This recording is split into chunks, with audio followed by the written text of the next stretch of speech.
ஆன்மீக நண்பர்கள் அனைவருக்கும் அன்பு கலந்த வணக்கங்கள். இன்றைக்கி நாங்கள் ஆன்மீகம் சம்மந்தமான பதிவில் பார்த்தீங்கன்னா, தை கடைசி வெள்ளிக்கிழமையில் செல்வ வளம் அதிகரிக்கணும்னு சொன்னால் அம்மன் வழிபாடை நம்ம எப்படி செய்கிறது அப்படின்றத பற்றி தான் நாங்கள் இன்றைக்கி பார்க்க போகிறோம். அதாவது வெள்ளிக்கிழமை அம்பாளுக்கு மிகவும் விசேஷமான நாள்னு சொல்லலாம். வெள்ளிக்கிழமையில் விரதம் இருந்து அம்பிகையை வழிபட்டீங்கன்னு சொன்னால் உங்களுக்கு செல்வ வளத்தை அவங்க அள்ளி கொடுத்து விடுவாங்க அப்படின்னு தான் சொல்லணும். அதாவது பார்த்தீங்கன்னா, எத்தனை வெள்ளிக்கிழமைகள் வந்தாலும் இந்த ஆடி மாத வெள்ளிக்கிழமைகளும் தை மாத வெள்ளிக்கிழமைகளுக்கும் தனி பெருமை தான் இருக்கிறது அப்படின்னு சொல்லலாம். அம்பாளுக்கு உகந்த இந்த வெள்ளிக்கிழமைகள்ல அம்பாளை வழிபட்டீங்கன்னு சொன்னா உங்களுக்கு லட்சிய கனவுகள் நினைவாக்கும் என்பதும் நம்பிக்கையாக இருக்கிறதா. அது மட்டும் இல்லாமல் பார்த்தீங்கன்னா, உத்ராணிய காலத்துல ஆரம்பமான மாதமான தை மாதத்துல வரக்கூடிய வெள்ளிக்கிழமைகள்ல அம்மனுக்கு சிறப்பு வழிபாடு செய்யப்படுகிறது. அன்றைய தினங்களில் அம்மனை நாம் வணங்கினோம்னு சொன்னால் நம்மையும் நம்மளுடைய குடும்பத்தையும் தலைக்க செய்வாள் அப்படின்னு சொல்லப்படுகிறது.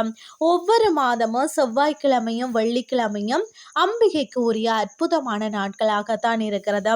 அதனால் தான் செவ்வாய் வெள்ளிக்கிழமைகளில் மகாசக்தி குடிக்கொண்டிருக்கக்கூடிய தலங்களில் பெண்கள் முதலான பக்தர்கள் பலரும் வணங்கி வழிபாடு செய்கிறார்கள். தை கடைசி வெள்ளிக்கிழமையில மறவாமல் பார்த்தீங்கன்னா அம்பிகையை தரிசித்து அவங்களது அருளை பெற்றுக்கொள்ளுங்கள். அதாவது பார்த்தீங்கன்னா, இப்போ நாம் விரதம் இருக்கக்கூடிய முறை என்ன அப்படின்னு சொல்லி பார்க்கலாம். அதிகாலையில் எழுந்து நீராடி சுத்தமாக நீங்கள் ஆடைகள் எல்லாம் அணிந்து கொள்ளுங்கள். பிறகு வீட்டில் தீபம் ஏற்றி அம்பிகை பார்வதிக்கு வழிபாடு செய்யுங்கள். முடிந்தால் அருகில் இருக்கக்கூடிய அம்பிகை கோவிலுக்கு சென்று நீங்கள் தரிசனம் செய்வது விளக்கேற்றுவது சிறப்பு. கோவிலுக்கு செல்ல முடியலைன்னு சொன்னால் நீங்கள் வீட்டிலேயே உள்ள அம்பிகை படத்திற்கு முன்னுக்கு அவங்களுக்கு மகாலட்சுமி படத்திற்கு முன் நெய் விளக்கு ஏற்றி வைத்து வழிபடலாம். அம்பிகை படம் எதுவுமே இல்லைன்னு சொன்னால் பரவாயில்லை, திருவிளக்கையாவது அம்பிகையாக பாவித்து நீங்கள் வழிபாடு செய்யலாம். விளக்கேற்றிய பிறகு பார்த்தீங்கன்னா அம்பிகைக்கு பூக்கள், திராட்சை பழங்கள் போன்றவற்றை நீங்கள் அர்ச்சனை செய்யலாம். அம்பிகைக்கு உகந்த மந்திரங்கள் போன்றவற்றை ஓதுவது நல்லது. விரதம் இருக்க முடிந்தவர்கள் காலை மதியம் என 2 வேளையும் விரதம் இருக்கலாம். சூழ்நிலை காரணமாக முழு விரதம் இருக்க முடியாவிட்டால் காலை உணவை மட்டுமாவது தவிர்த்து நீங்கள் விரதம் இருக்கலாம். விரதம் இருக்கும் போது மனதார அம்பிகையை வேண்டிக் கொள்ளுங்கள்.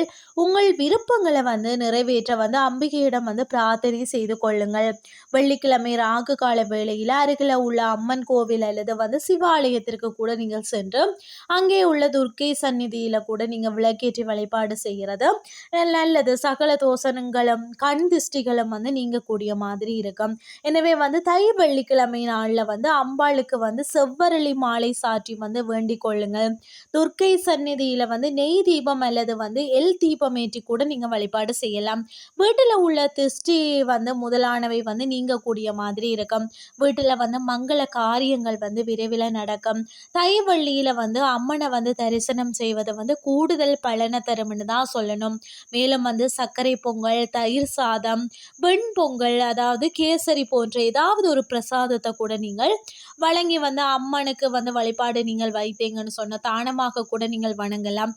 தானியம் பெருகி மனநிறைவான வாழ்க்கை நமக்கு அமையும். இன்றைய ஆன்மீகம் சார்ந்த பதிவில் பார்த்தீங்கன்னா, நாம் நாளைக்கு வெள்ளிக்கிழமையில் என்ன மாதிரி வழிபாடு முறைகளை செய்கிறது அப்படின்னு சொல்லி பார்த்துருந்தோம். இந்த ஆன்மீகம் சார்ந்த பதிவு உங்களுக்கும் பிரயோசனமாக அமைஞ்சிருக்கும். இதே மாதிரி இன்னும் மற்றும் ஒரு ஆன்மீகம் சார்ந்த பதிவோடு உங்களை சந்திக்கிறேன். நன்றி.